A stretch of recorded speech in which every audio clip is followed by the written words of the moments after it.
You spend 40 hours a week or more pouring your creative energy into someone else's vision.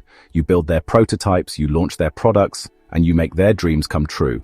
But what about yours? What if I told you that the exact same design skills you use every day at work are the only tools you need to stop building their dream and start prototyping your own? Stick around, because I'm going to show you how to design a life that's actually yours. Let's be real. The old career script is broken. The whole idea of climbing a single ladder at one company for your entire life feels like something out of a history book. The modern reality is that most of us will have multiple jobs and even a few different careers. And yet, so many of us feel completely stuck. We're running on a treadmill, burning out, and feeling more and more disconnected from our work. While many people are generally satisfied with their jobs, recent research paints a more detailed picture. A huge number of workers are unhappy with their pay, their chances for promotion, and their sense of purpose. In fact, only about 30% of workers report being very satisfied with their salary or opportunities for advancement. This isn't just a minor complaint. It leads to burnout, and that sinking feeling that your job is stealing your potential. But what if the problem isn't actually you? What if it's just a bad design? This is the central idea behind the Designing Your Life movement, which was started by Bill Burnett and Dave Evans at Stanford University. They teach that the same design thinking that creates incredible technology and products can be used to design and build a career and a life that you find meaningful and fulfilling. See, designers don't just think their way into the future, they build their way forward. So today we're going to stop thinking and start building. I'm going to walk you through a 5-step framework to take you from feeling stuck to actively prototyping a life that actually lines up with who you are and what you care about.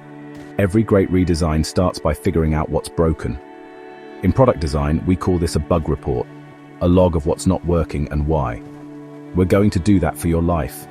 For 1 week, I want you to become a detective of your own energy. Start a journal or a note on your phone.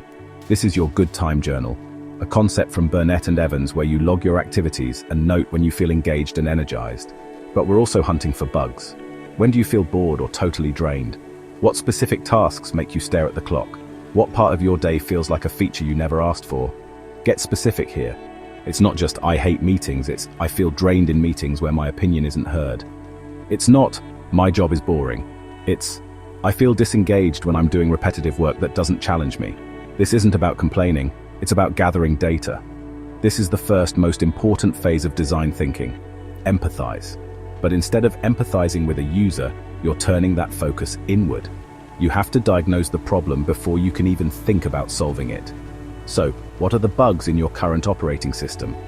By writing them down, you stop seeing your unhappiness as some kind of personal failure and start seeing it for what it is, a set of design problems ready to be solved. Okay, you've got your bug report. Now it's time to write the spec sheet for the next version, and in this project, you are the user. A life that's perfect for someone else could be a total train wreck for you. So, what are your non-negotiables? What are the core features of a life where you would actually thrive? This has to go deeper than just, I want more money.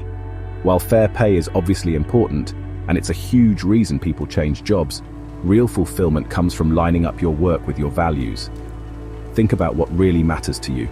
Is it creativity, financial security, flexibility, making a real impact, learning new things?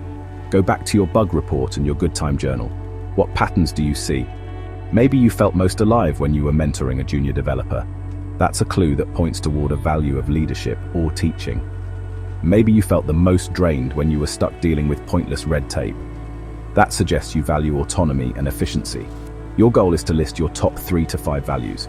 These are your new guiding principles. They define what meaningful work means to you. For me, it might be 1. Creative autonomy, 2. Continuous learning, and 3. Positive community impact. Any future I design has to include those features. This isn't about finding your one singular passion. It's about identifying the ingredients you personally need to feel energized and engaged. Seriously, defining these values is the bedrock for this whole process.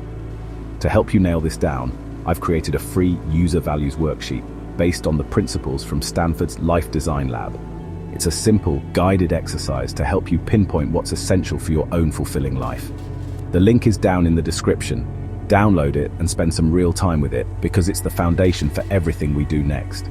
With your values defined, we get to the fun part, ideation. This is where you brainstorm like crazy, with zero judgment. Every good designer knows that to get one great idea, you have to generate a lot of ideas. The same goes for your life. One of the biggest things that keeps us stuck is this myth that there's only one perfect life out there for us. That's not true. There are many amazing lives you could be living. To break out of that trap, we're going to use another tool from the Designing Your Life playbook, the Odyssey Plan. You're going to map out 3 totally different 5-year futures for yourself. Plan 1. This is your current path, but optimized. If you stayed in your field, what would the next 5 years look like if you leaned in and made it awesome? Plan 2. This is what you'd do if Plan 1 suddenly disappeared. Your company goes under, your industry gets automated. What's your pivot? Plan 3. This is your wild card. What life would you live if money and what other people think were completely off the table? Would you start an alpaca farm, become a chef in Italy, move to a cabin in the woods? Go nuts. The point isn't to pick one right now. The point is to blow the doors off your assumptions and show you that there are multiple ways to have a fantastic life. It forces you to see your future not as a single destination, but as a wide open landscape of possibilities. This is where it all gets real. This is the most important step, where you stop thinking and start doing. Designers have a bias toward action. You don't figure out your future by staring at the ceiling. You figure it out by trying stuff. There's a great saying in the design world, a prototype is worth 1,000 meetings. We can reframe that for our purposes. A life prototype is worth 10,000 hours in a job you don't love. Pick one of the most exciting ideas from your Odyssey plans. Now, how can you create a tiny, low-risk experiment to test it? You don't have to quit your job. You just need to carve out a little time, maybe an hour a day or a few hours on the weekend, to build a mini version of that future. If you dreamed of being a writer, start a blog and commit to 1 post a week. If you pictured yourself as a coder, take a free online intro course. If you thought about working with animals, go volunteer at a local shelter for a Saturday. Another powerful prototype is what's called a life design interview. This isn't a job interview, it's just a conversation. Find someone who's already living one of your potential futures and ask them to tell you their story. What do they love about it? What's the hardest part? What does a normal day really look like? You're gathering real-world data to see if your dream matches reality. These prototypes aren't about success or failure. They are only about learning. Did that coding class light you up or bore you to tears? Did talking to that freelance designer sound freeing or absolutely terrifying? You're just collecting data to inform your next move. No product ever comes out perfect on the first try. The first iPhone prototype was a clunky block of parts that looked nothing like the device in your pocket. The same is true for your life. The final step in the design process is to test and iterate. You take what you learned from your small prototypes and you adjust the plan. Life design isn't a one-and-done decision. It's a continuous evolving process. You're never really done. You look at the data from your experiments and ask, what worked? What didn't? What did I actually enjoy? What surprised me? Maybe you found out you love the creative problem solving in coding, but hate staring at a screen all day. Awesome. That's valuable data. Your next prototype might combine problem solving with more hands-on work. Maybe you learned that you love a non-profit's mission, but can't handle the slow pace.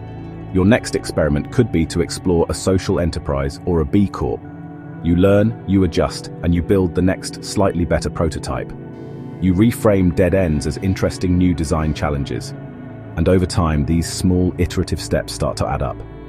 Your side project might get some traction. Your volunteer gig might reveal a new passion. Your series of small experiments gradually builds into a new reality.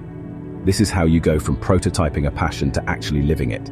It's not some giant, terrifying leap in the dark. It's a series of small, well-lit steps. So let's recap the framework. First, you create your bug report to figure out what's wrong. Second, you define your user values so you know what you're building toward. Third, you ideate multiple futures with Odyssey plans to open up your thinking. Fourth, you build small, low-risk prototypes to test your ideas. And fifth, you iterate and build, learning from your experiments and tweaking your path as you go. You already have the skills to do this. You solve complex problems and build amazing things for other people every single day. It's time to turn that powerful skill set inward. You have the power to stop being a background character in your own life and become its lead designer. You don't have to have it all figured out right now. You just have to get curious, talk to people, and try stuff. So what's the first tiny prototype you're going to build? Let me know down in the comments. Just sharing it is a way to commit. And if this video sparked something in you, hit that subscribe button for more practical guides on building a life that is truly, authentically, and unapologetically your own design.